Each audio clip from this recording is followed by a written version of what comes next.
Yo, what's good, YouTube? Welcome back to another video. And the title of this video is called "The End of Raja Jackson." As y'all do know, he was Buddy went crazy on a pro wrestler. The pro wrestler hit him in the head with a prop beer can. Whether y'all validate what he did or not is up to y'all. And this video is by Omizi. Omizi makes great videos. Please subscribe to this man and like his videos, man. He hasn't struck my profile down. I know he don't know me, but hopefully he never do. Let's get into it. Once. Oh, really? Like, hopefully he never strikes me down. I don't care if he gets to know me or not. How'd that go for was you? that? And what'd you do? Did you slam him on his head? Oh, yeah. That fucker went to the hospital that day. Yeah.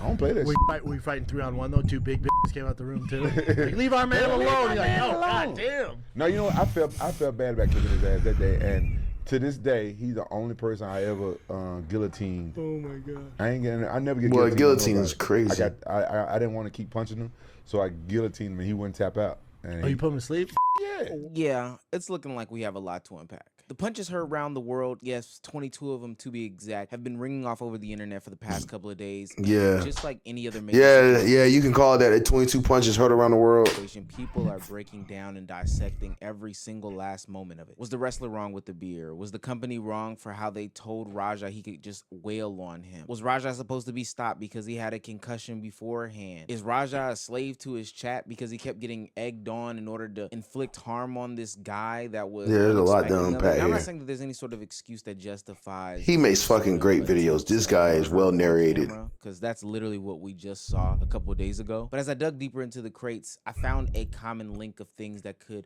possibly make us understand as to why Raja would do this thing to Stu. One, he's got serious anger issues, and two, toxic masculinity has been shaping this young man's life to the point where he explodes, and we're seeing it in real time. Hey, Yo, Because when I mentioned did you get jumped by a bunch of dudes in tights?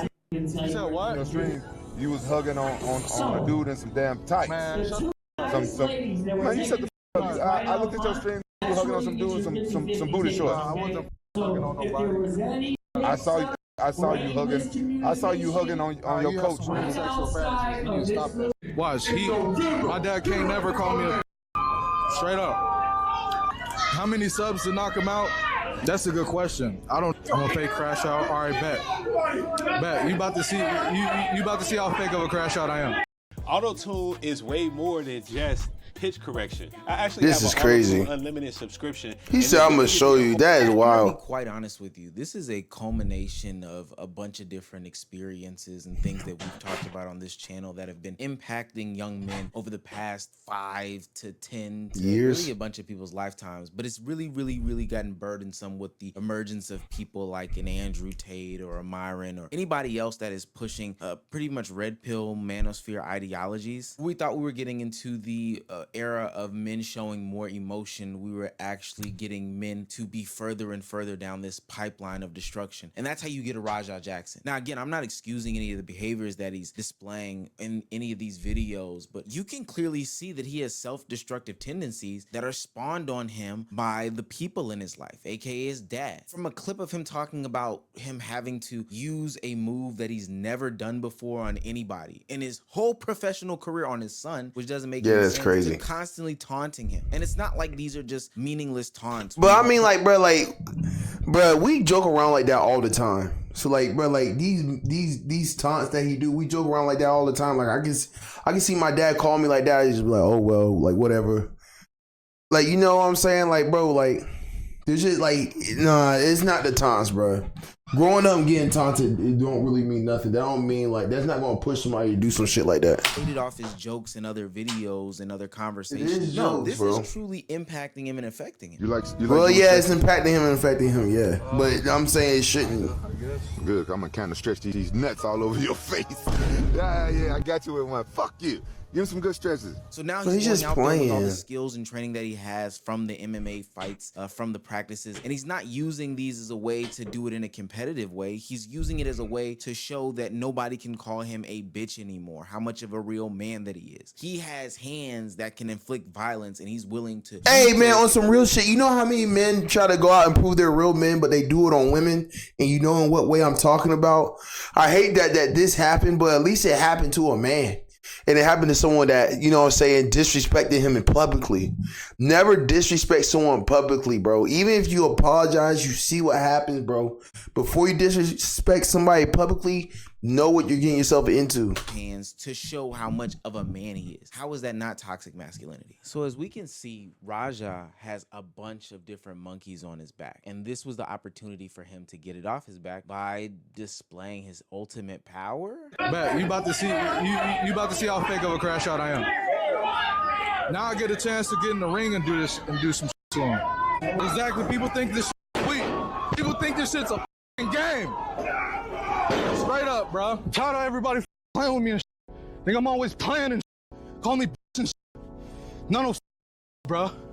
At the end of the day, I'm gonna stand up for myself because I'm tired of everybody playing with me, bro.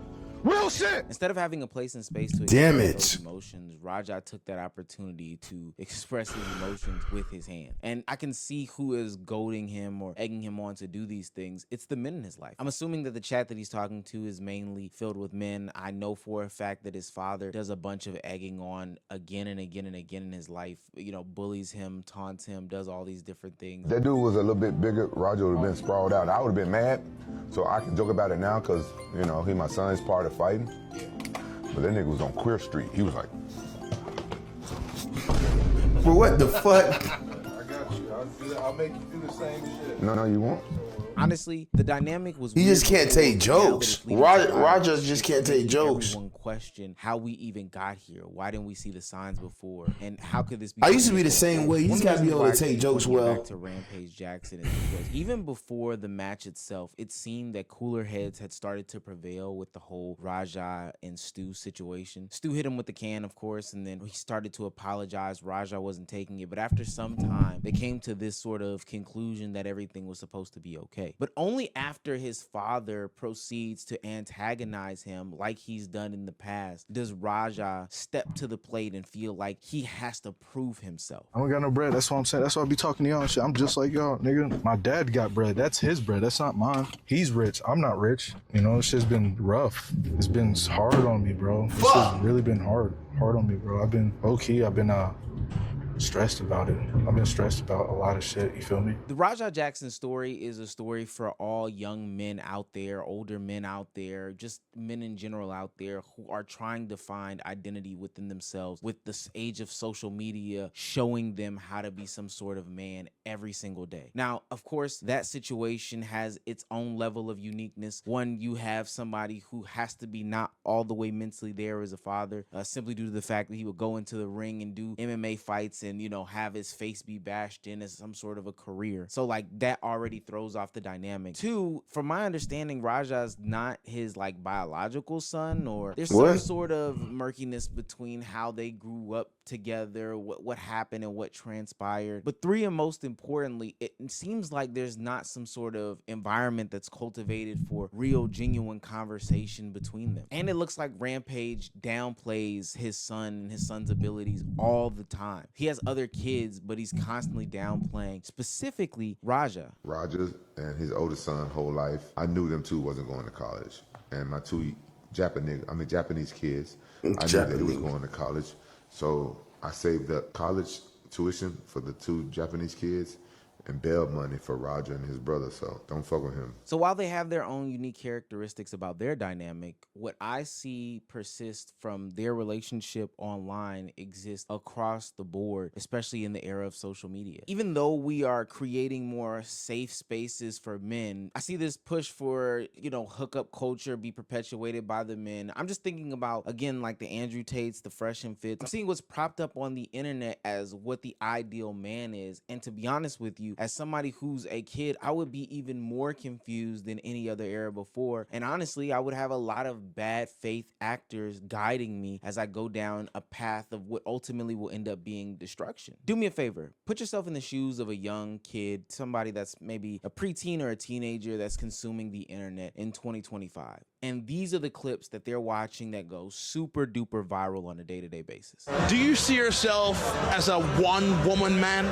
I will never commit to one woman. That's crazy. I only believe in committing into I want a poly relationship with over 5 women. What the fuck? Under the same roof. How do you Why? get a woman to commit to you? But what would be the point of that? I don't get that. What's the point of that? What's the point of that?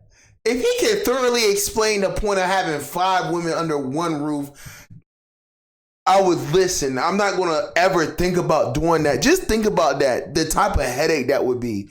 And this short motherfucker, you think you going to walk around just because you got bands and shit, they going to be like, oh my God, you got money, so I guess I'm going to listen. Man, fuck no.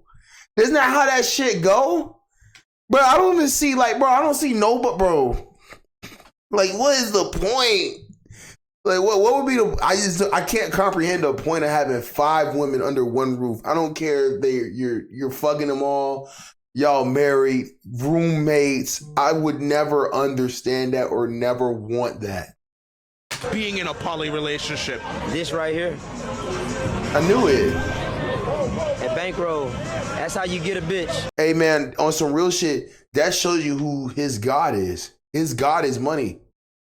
Right? My God, Jesus Christ, he says when a man finds a wife, he finds a good thing.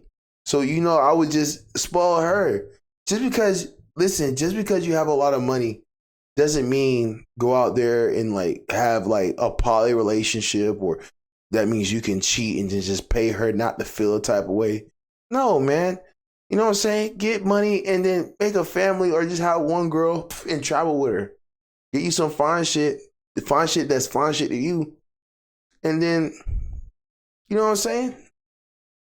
Just because you got money don't mean have a lot of women, man. And you don't...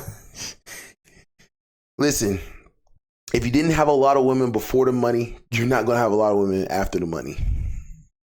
That's facts. That money make a whole move, man. This is how we living in life. You hear what I'm saying? You gotta live it. 7 wives, man. That's what we doing. Like you said, ho.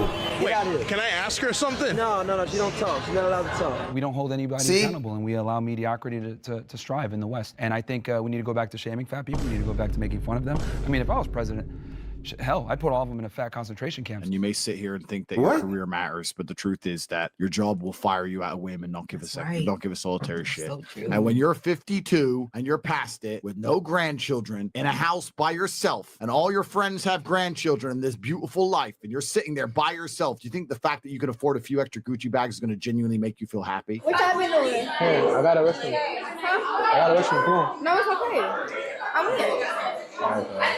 What y'all been doing? I'm drinking and shit. You good? You lit? You lit? I said you lit. I said you lit. I got some babados.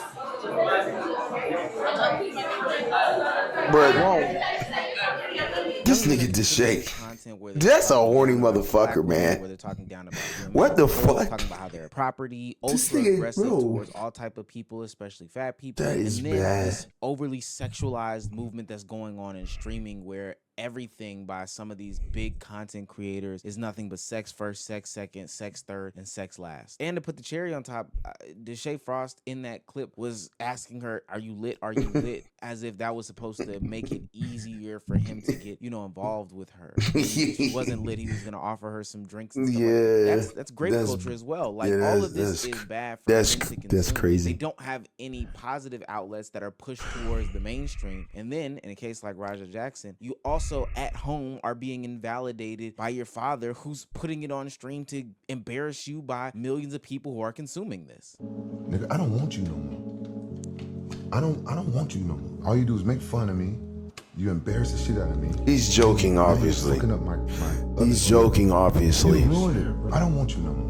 He's joking. I want another son. It's so interesting because over the past couple of years, there's been this push and I can't see no comments. My lights are fucked up, so I'm using the lights. I'm using my phone as a light. Please don't leave. There's been people saying that this generation is the softest But generation. hey, how are you than the doing? Generation prior, we need to get the testosterone back, and this has been something that has trickled into like politics, and made voters make different voting decisions based off of who seemed more masculine, because today's society seemed to be softer. It got so bad, and people couldn't hide it anymore, that that cartoons like King of the Hill or South Park even made fun of it with their own renditions of Andrew Tate on their platforms. But it's funny because I look around and hear all this rhetoric about how soft society is, but I see a young kid like Rajah Jackson every single day. See, a kid like Rajah Jackson exists in my neighborhood. He exists in your neighborhood. He goes to the gym with you. He goes to the park with you. He works at your job. We all know a Rajah Jackson. Maybe not a person who's like a trained MMA fighter who would punch somebody 22 times. Probably not. But we do know a young man who suffers from toxic masculinity, who is looking for any opportunity to get his emotions out there, even if that means in a violent way. In a best case scenario, they'll be able to find some sort of therapy or some sort of outlet to be able to talk through these emotions, maybe a friend group or something like that. In a worst case scenario, they'll end up either dead or in jail, and everything in between. To be quite honest with you, I think I see more Rajah Jacksons in today's society, ones that, you know, disrespect women, disrespect races, disrespect different types of people who literally aren't asking for it, take out their violent tendencies on people, as opposed to men who are moving in a more healthy and positive light. That doesn't mean that you have to be soft. I'm getting tired of that rhetoric. It's the dumbest rhetoric out there. Nobody's asking anybody to be soft. We're just asking. Yeah, just because you give somebody respect don't mean you gotta be soft. The beat downs, the fights, the shootouts, the violence, the, you know, negative comments, the turning down this red pill pipeline to where you become a caricature of yourself. I'm watching these Jubilee videos of men, real life men, not like characters on the internet, but real life men actually regurgitate stupid ass red pill talking points. But not even like red pill talking points from people who might have any good, you know, intentions behind it. But I'm talking about the stereotypical red pill talking points. Like shit that people would make into a damn skit. A lot of the qualities I bring to the table, other races seem to appreciate and value a little bit more. What qualities are they? Yeah, what qualities?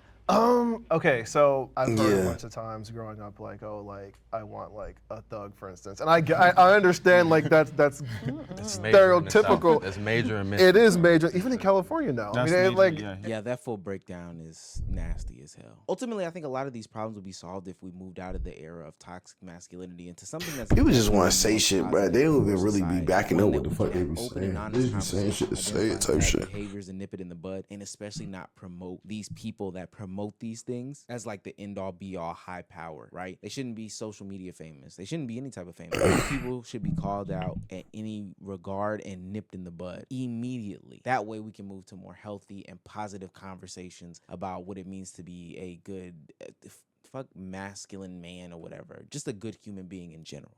Shrek, what you got against the whole... Hey man, if y'all enjoyed that video, like, comment, subscribe, and I'll see y'all on the next one.